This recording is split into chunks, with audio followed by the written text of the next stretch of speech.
중소기업의 든든한 동반자, 창업 벤처기업의 강력한 후원자, 소상공인의 따뜻한 대변인, 중소기업 중심의 개방형 혁신국가 건설을 목표로 다양한 정책을 추진 중인 중기부 사람들. 정책 담당자에게 직접 들어보는 중기부 정책 이야기.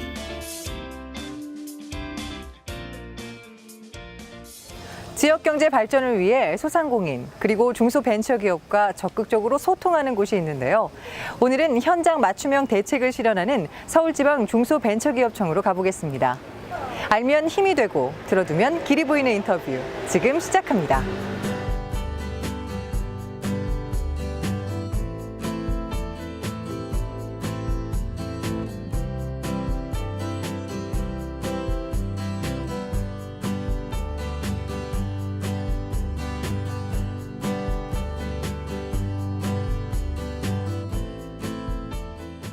중기부인 상생 혁신을 말하다. 자, 오늘은 서울지방 중소벤처기업청 김영영 청장과 이야기 나눠보겠습니다. 안녕하십니까? 네, 안녕하세요. 반갑습니다. 예, 반갑습니다. 초대해 주셔서 고맙습니다.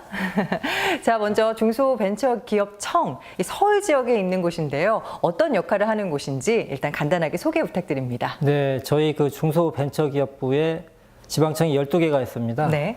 그 서울청은 이름에서 알 수 있듯이 그 서울 지역의 중소기업을 지원하는 그런 기관이 되겠습니다. 네, 아주 많은 역할들을 수행하실 텐데요. 그래도 일단 간단하게 좀 짚어서 설명해 주실까요? 네, 한 3가지로 나눠서 말씀을 드리고 싶은데요. 첫째가 그 지역의 중소기업들의 그 애로라든지 개선사항을 듣고 그거를 잘 정리를 해서 네. 우리 중소벤처기업부에 본부가 있는데 지방청에서 처리할 건 처리하고 본부에서 처리할 거는 본부에 보내고 그렇게 해서 그 관계부처 협의가 이루어지도록 하고 해결 방안이 나오도록 그렇게 하는 역할이 굉장히 그 중요한 역할이 되겠고요. 네. 다음에 둘째는 우리 그 중소벤처기업부 본부가 추진하는 정책들이 그 국정과제를 중심으로 해가지고 많이 있습니다. 그래서 그러한 정책 과제가 현장에서 그 실행되는 과정, 그거를 지방청이 담당을 하고 있습니다. 예. 그래서 좀 그 기업들한테 널리 홍보를 하고 또 집행 과정에서 저희들이 이제 뭐 지도를 한다든가 그렇죠. 아니면 성과가 어느 정도 있는지 점검을 한다든가 그러한 역할을 통해 가지고 원래 목표로 했던 정책이 달성될 수 있도록 그렇죠. 그 의도한 효과를 달성할 수 있도록 그렇게 하는 역할이 좀 있고요. 네. 다음에 그 이런 과정에서 또 개선 사항이 나올 수 있거든요. 그걸 우리가 본부로 전달해 가지고 정책이 계속 피드백을 받아가면서 잘 이루어질 수 있도록 그렇게 하고, 세 번째는 그 지역 내 중소기업의 토대 역할, 지원의 토대 역할인데요. 네. 지역의 그 중소기업 지원 기관하고 단체들이 많이 있습니다. 여기도 그 많이 있기 때문에 한 3가지 그룹으로 나눠서 말씀을 드리면, 그 첫째 그룹은 그 중소벤처기업에 소속된 기관, 그러니까 뭐 중소기업진흥공단이라든가 기술보증기금, 예. 소상공인진흥공단의 그 지역 본부들이 있고요. 다음에 또 그 중소기업중앙이라든지 또 중소기업융합중앙회, 이렇게 여러 단체의 그 서울 지회들이 있습니다. 네. 그리고 그 지방자치단체가 있죠. 그렇죠. 그래서 서울시하고 그 25개의 그 자치구도 있고 거기에 또 산하 기관들이 있습니다. 그래서 이런 기관들의 노력들을 잘 그 모으는 게 중요합니다. 네, 그 기계가 굉장히 큰 기계가 있다면 네. 뭐 브레인이 있고 밑에 움직이는 그런 기계들이 있을 텐데 그 기계와 기계가 잘 움직일 수 있도록 뭔가 윤활유 역할을 해주는 그런 느낌이 조금은 듭니다. 네. 네, 그렇군요. 우리 저 구슬이 서말이라도 껴야 고배라는 말이 있지 않습니까? 그래서 이렇게 많은 기관들이 서로 그 협력을 해가지고 그 하는, 저희가 이제 촉매라고도 할 수 있고 토대 역할도 할 수 있는데, 예를 들면은 그 매달 개최되는 서울 지역 중소기업 지원 기관장 회의가 있습니다. 네. 줄여서 서중회라고도 하는데, 거기서 모여서 각 기관들의 그 핵심 시책 공유도 하고 다음에 서로 협력할 일이 무엇인지 발굴해서 추진하는 그러한 그 역할을 하고 있습니다. 네, 어떻게 보면 좀 그 진두지휘 아래 잘 굴러가게끔 네, 하고 있군요. 진두지휘라고 볼 수도 있지만 저희는 이제 이렇게 토대 역할을 하면서 각 기관들이 일을 잘할 수 있도록 돕는 역할, 그리고 기관끼리 개별적으로 협력을 추진할 수도 있지만 저희가 좀 기반이 돼가지고 네. 그게 좀 한꺼번에 더 힘이 모아질 수 있는 그러한 역할을 하고 있습니다. 네, 이해가 빠릅니다. 자, 그럼 좀 본격적인 이야기를 해볼게요. 네. 서울 지역에 사실 이 중소기업이 굉장히 많이 포진돼 있습니다. 과연 몇 개의 중소기업들이 있고 현황도 좀 궁금하고요. 또 각각 네. 어떤 특성을 갖고 있는지도 좀 궁금한데요. 우리 전국의 중소기업체 수가 한 360만 정도 됩니다. 예. 그중에 서울에 78만 업체거든요. 그러니까 한 5업체 중에 1개 업체가 서울에 있다. 그렇게 생각하시면 되고요. 예. 업종별 분포를 좀 보면은 전체 72%가 어디 있냐면은 도소매업, 서비스업, 음식 숙박업. 이게 우리가 흔히 그 소상공인 업종의 대표적인 업종이라고 하는데, 그러니까 10개 중에 7업체가 여기에 몰려 있고, 네. 그 다음에는 이제 제조업이 전체 서울 기업의 8%를 차지하고 있습니다. 또 좀 특징을 말씀드리면은 우리 중소기업 중에 수출하는 기업이 전국에 9만 4천 업체가 있는데요. 네. 그 중에 10개 중에 3업체가 서울에 있는 셈이고요. 또 소프트웨어 업종을 보면은 1만 9,800인데 이게 한 2만 업체 되지 않습니까? 그렇죠. 그 업체들의 무려 60% 정도가 서울에 있습니다. 그리고 또 중요한 특징이 있는데 중소기업 연구소가 전국에 한 2만 7,700개 정도 되는데 이것도 한 3할이 서울에 있습니다. 이러한 것들을 보면은 그 일반 중소기업 중에서는 기술, 지식기반 기업이 서울에 많이 몰려 있는 걸 알 수가 있습니다. 네. 서울은 어떻게 보면 기회의 땅이기도 한데 그만큼 경쟁도 참 치열한 네, 곳이네요. 그렇습니다. 그렇기 때문에 이 서울청에서는 더욱더 어깨가 좀 무거울 것 같은데요. 네. 서울청에서 중점적으로 추진하고 있는 그 정책 방향도 좀 궁금합니다. 네, 저희 이제 지방청은 지역 단위에서 그 본부의 역할을 잘 전파되도록 하는 게 중요하기 때문에 본부 정책과 관계 연관해서 예. 설명을 드리면은 중소기업 정책 기본 방향을 3가지로 말씀드릴 수 있습니다. 그래서 중소기업 중심의 혁신 성장, 또 일자리와 소득 주도의 성장, 그렇죠. 공정 경제 실현으로 이렇게 말씀드릴 수 있는데요.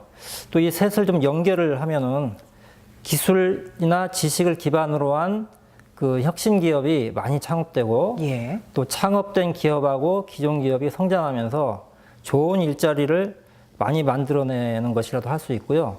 또 이렇게 일자리가 많아지면 소득이 늘겠고 다음에 또 소비가 늘어나고 네. 이 소비가 소상공인들의 그 매출 증가로 연결이 돼서 경제 전체적으로 좀 선순환 그렇죠. 경제가 될 수 있는 그래서 우리가 이제 그렇게 만드는 게 중요합니다. 네.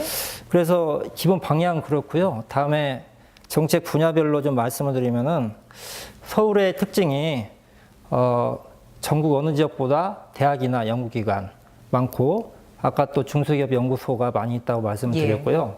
그러다 보니까 우수한 인재, 그러니까 창업에 도전할 수 있는 우수한 인재도 많이 보유하고 있고 또 그걸 도와줄 수 있는 그 창업 지원 기관이라든지 벤처 투자자 또 이렇게 많아서 좀 생태계가 잘 돼 있는 편이라고 할 수가 있겠습니다. 네.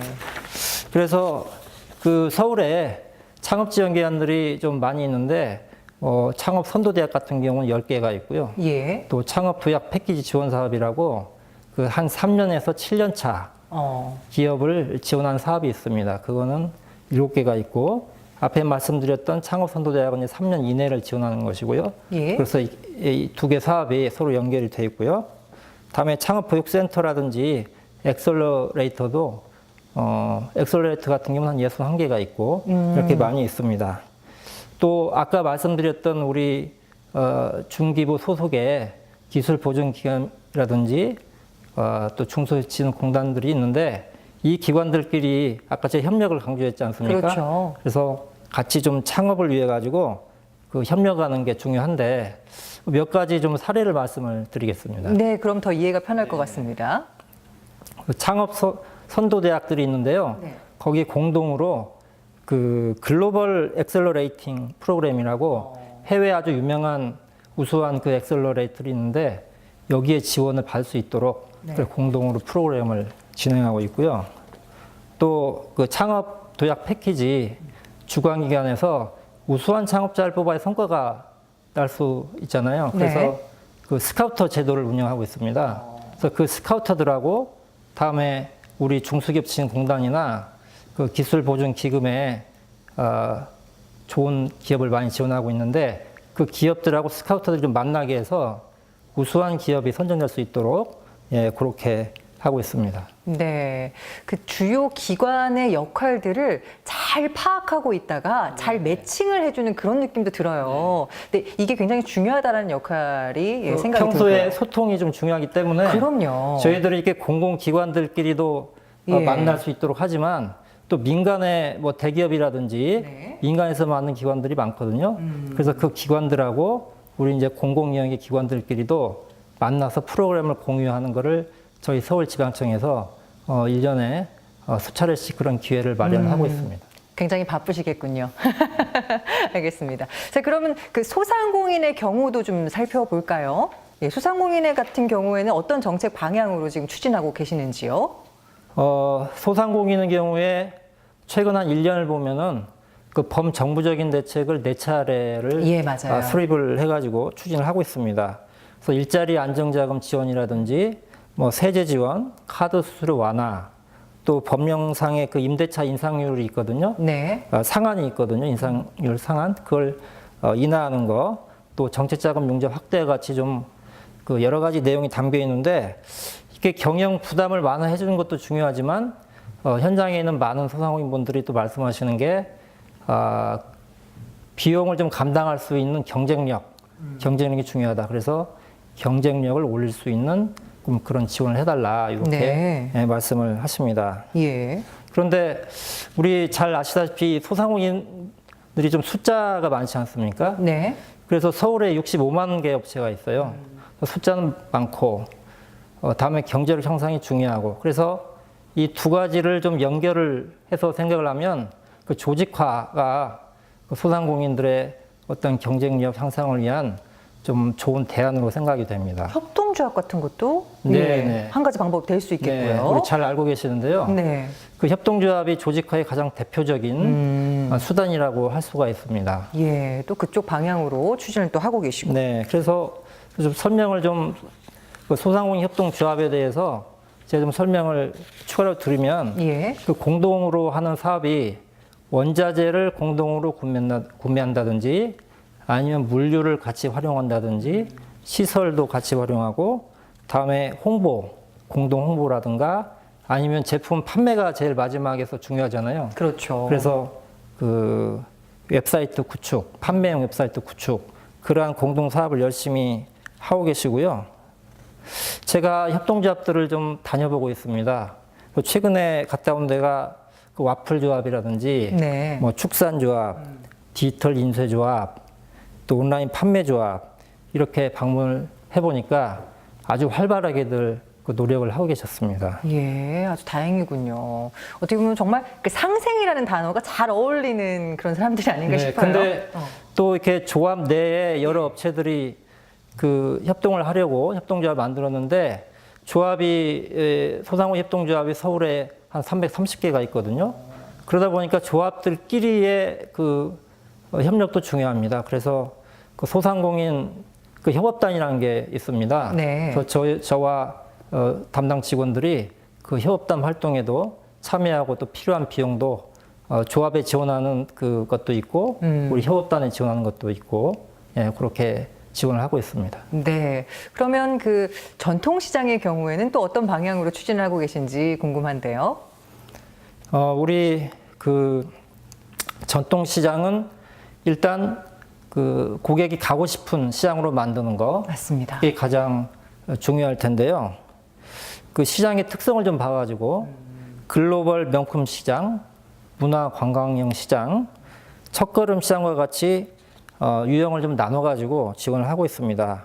그래서 지원의 내용은 이제 경영 혁신도 지원하고 환경 개선 이렇게 두 가지로 나눠서 하고 있는데 예. 경영혁신은 뭐 SNS들 상인분들도 요새 잘 활용하십니다. 그래서 그렇죠. SNS 마케팅이라든가 아니면 시장의 대표적인 상품을 좀 개발한다든지 시장 브랜드를 넣어가지고요. 다음에 또 공연, 일단 고객들이 많이 와야 되니까 공연이라든가 또 고객이 구경만 하는 게 아니라 직접 참여하는 좀 이벤트 행사, 뭐 그림을 그린다든지 예. 예, 그런 게 있고, 다음 환경 개선 분야는 주차장이 되겠죠. 가장 대표적인 게. 그렇죠. 또 여러 가지 뭐 아케이드라든지 그런 시설을 나눠서 지원을 하고 있는데, 제가 이 상인분들 만나 뵈니까 그 정말 변하지 않으면 어렵다 이런 인식이 전에 비해서 많이 그 자리 잡아 나가고 있는 거를 제가 정말 피부로 느낄 수 있습니다. 네. 하긴 뭐 최근에 그 동부시장 같은 경우에서도 그 장보기 체험 행사를 온 가족이 할 수 있게끔 네, 이렇게 네. 추진을 해 나가고 있더라고요. 예, 그렇습니다. 예, 이런 것들도 특성에 맞게 필요하다. 네. 예, 맞습니다.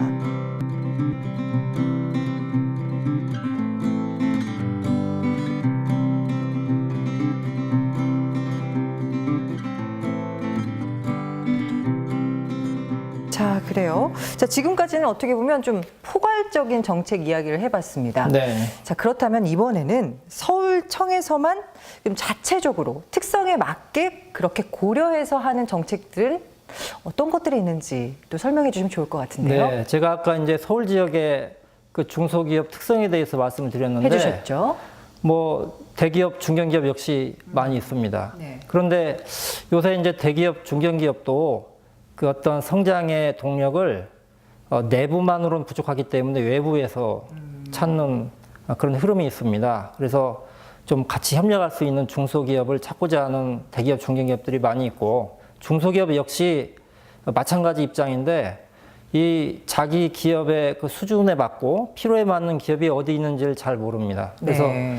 저희가 이 서울 지역에 우수한 기업들이 모여 있기 때문에 필요성도 높고, 그런 협력의 필요성도 높고, 또 여건도 갖춰져 있는 거 아니겠습니까? 그래서 서로 협력할 수 있는 만남의 장을 중점적으로 추진을 하고 있습니다. 그래서 네. 협력의 내용에는 경우에 따라 다양하겠습니다만, 네. 저희들이 예측하고 있는 게 그 중견기업이나 대기업이 중소기업의 지분 투자, 그럼 투자를 했기 때문에 이제 양쪽의 기업이 서로 공동 운명체가 되는 거죠. 그렇죠. 그리고 대기업에는 마케팅 조직이라든가 시설이 좀 우수하기 때문에 그걸 좀 중소기업이 활용을 한다든지 기술 개발을 같이 한다든지, 다음에 더 나아가서는 이제 인수합병, 우리가 기업의 성장, 혁신 성장 생태계에서 제일 좀 해외 선진국에 비해서 부족한 게 인수합병이라고 하는데, 예. 인수합병까지도 논의할 수 있는 장이 되기를 좀 기대를 하고 있고요. 저희가 1차 행사를 7월 27일에 했습니다. 네. 그리고 이제 2차 행사가 10월 12일 날 또 개최될 예정으로 있는데, 저희가 이제 좋은 그 중소기업하고 중견 대기업을 발굴을 하고 또 신청도 받고 있고요. 다음에 그 참여 기간도 그 처음에 할 때는 중견 대기업은 한국거래소와 중심이 돼가지고 발굴도 하고 그러셨는데, 네. 앞으로는 이제 중견기업 연합회라든가 또 대한상공회에서, 다음에 중소기업 쪽에 뭐 이노베이즈 협회, 다음에 투자 쪽에 벤처캐피탈 협회, 이렇게 여러 기관들의 그 참여를 확대해서 좀 폭넓은 업체 발굴이 이루어질 수 있도록 그렇게 할 계획인데, 이게 일회성 행사로 끝나면 별 효과가 없지 않겠습니까? 그럼요. 그래서 그 상시적으로 앞으로는 좀 상시적으로 또 정부 중심이 아닌 민간 중심으로 어떤 시스템화 돼가지고 계속 협력이 일어날 수 있도록, 또 서울뿐만 아니라 타 지역에도 확산될 수 있도록 하는 것이 목표이기 때문에, 일단 서울에서 저희가 잘 준비해가지고요. 네. 그때 본부나 다른 지방청에도 확산될 수 있도록 그렇게 할 계획을 가지고 있습니다. 어떻게 반응들이 어떻습니까? 네, 거기에 그 중소기업이 여러 업체가 참여를 했는데, 네. 그 중에 무려 9개 업체가 협력사항이 좀 발굴이 되고, 대기업, 중견기업으로부터 인기가 많아가지고, 네.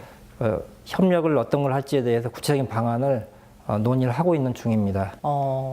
그러면은 어떻게 보면은 그 중소기업 간에 좀 뭔가 더 발전할 수 있는 그 발판을 대기업과 같이 만드는 거거든요. 그렇죠. 그 내부에 없는 역량을 외부에서 흡수하는 것도 그렇죠. 중소기업의 혁신 역량 중에 굉장히 핵심적인 역량이라 할 수 있거든요. 근데 그러한 기회가 마련됐기 때문에 성장에 좋은 발판이 되리라고 기대를 하고 있습니다. 그 대중소기업 간 만남의 장이라는 게 사실 그 갑과 을의 관계라기보다는 우리가 같이 공동 운명체라는 그런 인식이 그렇습니다. 중요한 거잖아요. 그러다 보니까 예. 제가 말씀드린 이제 지분 투자가 그렇죠. 뭐 자금을 확보해 주는 그런 역할도 있겠습니다만 공동 운명체라는 부분에서 상당히 좀 의미가 있다고 봅니다. 네, 이게 좀 널리 확산이 좀 됐으면 네네네. 좋겠습니다. 자, 그래요. 다음에 또 한 가지가 더 있는데요.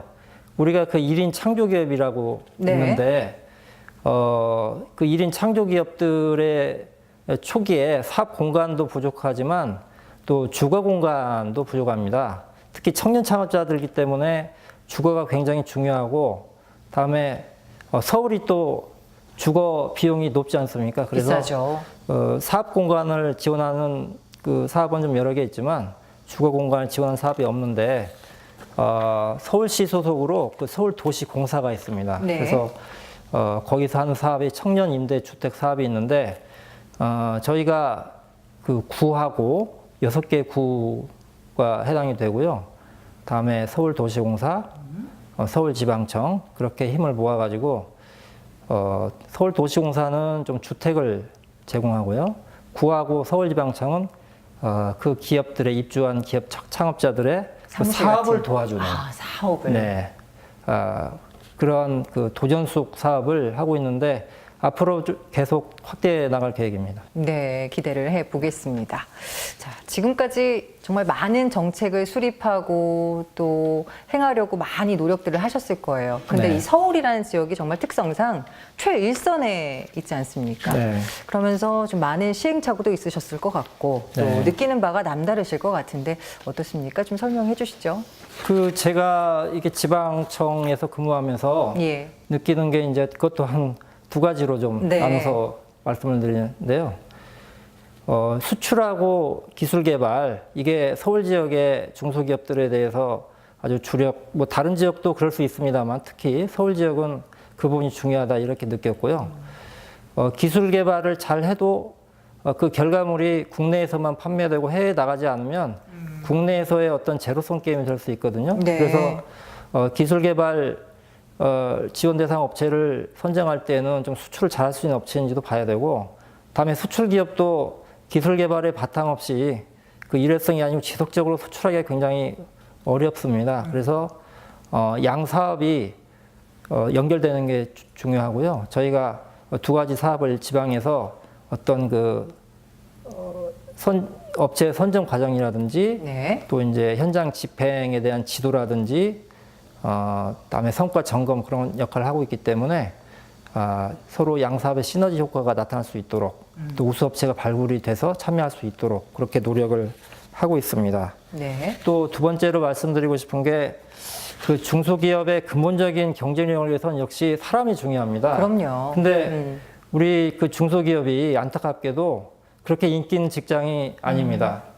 그 과거에 2000년대 초에 그 벤처기업가가 그 신랑감 순위에서 1등을 차지한 적도 있었는데 그때는 붐이었죠. 예, 그때 네. 좀 일시적이었고 이 중소기업 중에 복리 후생이라든지 보수 이렇게 근무 여건이 비교적 양호하더라도 그 중소기업에 대한 선입관 때문에 그 우수한 인재를 확보하기 어려운 좀 그런 애로를 많이 호소를 하고 있습니다. 네. 그리고 우수한 인재를 확보하고 나서도 이 다른 직장으로 옮기지 않고 장기적으로 좀 근무를 해야 되는 게 중소기업을 위해서 중요한데요. 그래서 거기에 대한 그 지원 제도가 또 있습니다. 근로자들이 장기적으로 중소기업에서 일할 수 있도록 지원하는 제도가 있는데 내일 채용 공제가 있습니다. 네. 내일 채용 공제는 이제 해당 직원하고 기업이 매월 34만 원씩을 3분의 1은 직원이, 3분의 1은 기업이 그 납부를 해가지고 5년 동안 이제 원금을 2천만 원 이상 적립을 하면 정부가 기업에 대해서는 이제 송금 인정이라든지 네. 이렇게 세제 지원을 해주고요. 그 기업이 적립한 거는 직원 처지에서 보면은 그게 그 소득이 되거든요. 이게 근로소득세가 부과가 되는데 네. 그 외에 50%를 감면을 해주고 있습니다. 이 제도가 있고 올해 6월부터 새로 그 도입된 제도가 있는데 청년 재직자 내일 채용 공제가 예. 새로 도입이 되어 있습니다. 그래서 이거는 청년 재직자가 매월 12만 원씩, 5년이면 60개월이거든요. 그러면 720만 원을 적립을 하고요. 기업하고 정부가 합해가지고 2,280만 원 하면 그게 이제 그 3천만 원 그렇죠. 됩니다. 그래서 여기에도 세제 지원이 이루어지고. 근데 청년이 나이가 몇 살인지 좀 궁금해하실 것 같아요. 34세까지, 네. 34세 이하면 되고요. 또 군복무를 한 경우에는 최장 그 39세까지 그렇죠. 연장이 됩니다. 그런데 이게 중소기업 대표님들이 뭐 근로자에 대한 비전 제시도 좋고 근무여건 개선도 좋은데 그거를 좋은 건 알지만 자금이 부족해서 실현이 어렵다 이렇게 말씀하신 분들이 있습니다. 그런데 그 미래 성과 공유라는 게 있습니다. 네. 그래서 기업이 성장하면서 이제 과실이 생기면 그걸 그 직원들하고 어떻게 분배를 하겠다라는 걸 사전에 좀 약정을 하면 저희들이 그것도 그 성과 공유 기업으로 좀 인정을 해서 네. 지원을 하고 있고요. 이 성장 공유 중에 좋은 그 우리사주라든지 스톡옵션 네. 이미 하고 있는 기업들도 제가 현장에서 많이 봤는데 예. 스톡옵션은 좀 아시겠지만 혹시 모르는 시청자분들 위해서 좀 말씀을 드리면 그 주식값이 오르기 전에 가격으로 나중에 주식값이 오른 다음에 오르기 전에 가격으로 살 수 있는 권리를 직원한테 부여를 해서 주식값이 많이 오르면은 그게 그 인센티브가 될 수 있도록 하는 제도입니다. 네네네. 그렇게 해서 어떻게 보면은 그 회사에 있는 직원들이 어디로 빠져나가지 않고 유출되지 않고 잘 같이 성장할 수 있게끔 도와준다는 이야기인 거잖아요. 네. 그렇죠. 사실 그 재직자 채용 같은 경우는 채용 공제 같은 경우는 인기가 너무 많아서 지금 많은 분들이 기다리고 있을 정도라고 하더라고요. 네, 좀 예. 선착순이기 때문에 네. 좀 기회를 놓치지 말고 신청을 적극적으로 하시는 게 좀 필요합니다. 네, 좋은 정책들이 있으니까 예, 꼭 활용을 해 보셨으면 좋겠다는 이야기시고요. 게다가 이제 저희가 그 온라인 채용 지원이라든지 예. 아니면은 또 오프라인에 그 채용 박람회도 같이 지원을 하고 있습니다. 그래서 9월에도 계획이 있고 채용 박람회가 10월에도 계획이 있는데 그렇게 지원을 하긴 합니다만 그 구직자들의 중소기업에 대한 인식이 어떠냐 굉장히 중요하거든요. 그런데 그렇죠. 이 성과 공유가 그러한 중소기업에 대한 이미지를 올릴 수 있는 좋은 그 계기가 된다고 보고요. 제가 바라는 거는 중소기업 했을 때 떠오르는 이미지가 첫 번째 떠오르는 이미지가 가고 싶고 일하고 싶은 직장 그렇게 되는 시대가 빨리 왔으면 좋겠습니다. 네. 그 구인 구직자 간의 미스매치가 정말 좀 해결이 돼야 그만큼 중소기업도 좋은 회사라는 인식이 가장 중요할 테고요. 네네. 네, 알겠습니다. 자, 지금까지 뭐 여러 말씀을 주셨는데 지금 시청을 하고 계시는 우리 소상공인 여러분 그리고 중소벤처기업인들께 마지막으로 당부의 말씀이 있다면요. 네. 저희가 이제 정책에 대해서 얼마나 그 소유자들이 많이 알고 있느냐인데 중소기업 정책을 홍보하는 거는 이제 기본적으로 정부의 그 책임이 되겠습니다. 하지만 그 대표님들께서도 그 중소기업이나 소상공인 정책을 알려주는 그 사이트들이 있거든요. 네. 그래서 그거를 컴퓨터에 저장을 해놓고 수시로 보시면 좋겠습니다. 네. 직원에게 지시를 해도 정책이 이런 거 있다 대표님한테 알려드릴 수는 있지만 그래도 대표님이 직접 하는 기업이 제가 보면은 사업에 선정되는 비율도 더 높은 것으로 그렇게 보고 있거든요. 네. 그래서 대표님이 좀 가급적이면 직접 하시는 게 좋습니다. 네. 그리고 저 앞으로 우리 서울지방청 직원은 소상공인하고 중소기업 그 처지에서 정말 가까운 위치에서 소통에 큰 노력을 기울이면서 성장과 발전을 위해서 정말 같은 입장에서 고민하고 노력하는 자세로 일하겠다는 말씀을 드립니다. 네, 알겠습니다. 앞으로의 행보에 응원을 드리고 또 박수 드리겠습니다. 자, 지금까지 서울지방 중소벤처기업청 김영영 청장과 이야기 나눴습니다. 오늘 말씀 고맙습니다. 네, 감사합니다.